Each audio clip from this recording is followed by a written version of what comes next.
Welcome, welcome, welcome. So basically, today's topic is how to discern which doors to open, which doors to remain closed. It's a very in-depth topic on, how to make sure that I'm channeling safely. I'm not going and delving into things I shouldn't be.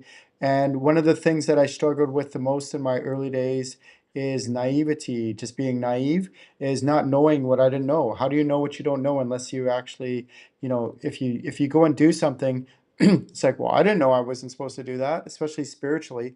And so that's what we're going to talk about today, because it's a really important point. And also there's also the fear based of it. Like sometimes we're afraid because have you ever noticed that like oftentimes we're afraid of things we don't know because we don't understand it? And that's also a factor as well. And what I suggest is like what happened with me in my early days is I was just channeling like anything and everything. Because again, no one taught me this. This was over 20 years ago.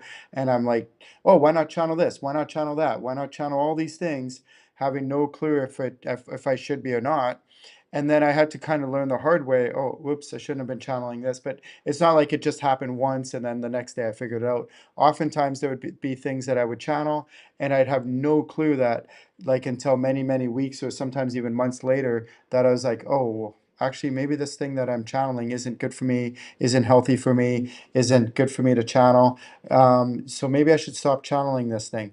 And a couple signs to know is, first of all, sometimes when we're feeling out something, if we should pursue this, like which doors to open spiritually, like should I do this past life regression? Should I delve into things that are like curses and hexes and more serious things like that? Or things that are like the underworld?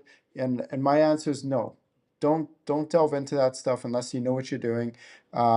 Even if you're astral traveling, I tell my students, like, please do it, go for it, try it. Just make sure that when you're astral traveling, you're going and working only in the light and you're operating only in the light. Very, very important. And as long as you stay away from that kind of like the dark stuff, you're fine when it comes to astral traveling.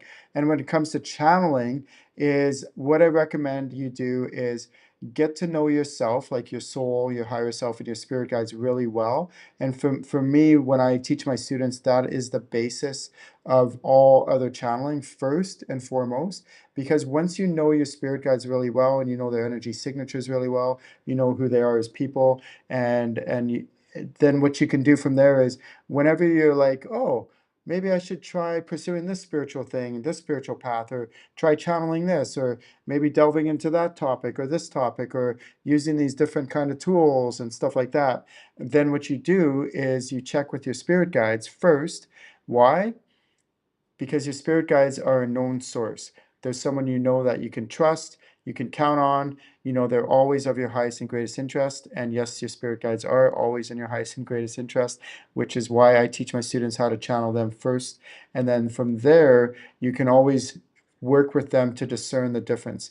Now, it's kind of like a kid, like a child, is, we're like, oh, I don't know, should I do this bad thing? I don't know, maybe it's good, maybe it's not. And deep inside we kind of know if we should be doing something or not. We kind of know, and it's kind of like that. So you can feel into your body. The tricky thing is to discern whether it's fear-based, like whether it's an unrealistic fear or like a fear that's not really a fear that you should have, but because you don't really know and you might have that fear, or sometimes it's a created fear, or sometimes it's a fear based on society. Like I've had so many people over the years been like, oh no, don't take channeling because if you do, it's going to open up all these doors to things that are like demonic and not of the light, and you're opening yourself up to this stuff. And I don't disagree with those people. It's not that they're wrong. The way that I look at it and the way that I teach my students is that the opposite of that. We all channel whether we know it or not. We all channel, and we've been channeling since we were kids. Like, have you ever given somebody a message and then they're like, wow, how did you know to say that? That's exactly what I needed to hear. That's most likely because you were channeling. You channeled their spirit guide, and you passed their spirit guide used you as a vessel to pass that message along to them. And so we all channel. But the way that I look at it is, why not learn what you're doing? Why not learn how to know what you're doing, who you're channeling, all the different kind of souls out there. Make sure you know who you're channeling. What kind of soul is it? Is it a random soul? Is it an ascended master soul? Is it a loved one soul? Is it a soul family member? Is it a spirit guide? Is it a lost soul? Or different kinds of beings? Is it like a sprite or a fairy or a pixie or a crystal diva? Is it an angel or a dragon or other things like that? Like always, always, always know the source of who you're channeling. Then from this place of empowerment, you can really make sure that you're only working in the light, hence the term light worker. Please, please, please, if you're out there and you're a psychic, you're a medium, you're a channeler, please only work and operate in the light. Don't be delving into the dark stuff. You're going to get yourself into trouble. Don't delve into things that you don't know what you're doing. You're going to get yourself into trouble. I know because it's happened to me in my early days, and now I teach my students how to do otherwise. So my name's Ken Lewicki. There's way more to this topic. There's psychic protection. There's a whole bunch of other topics we can delve into. If you want to learn more, you want to take formal training with me, please visit my website, channelinginc.com. Have a great day, and we will talk to you soon.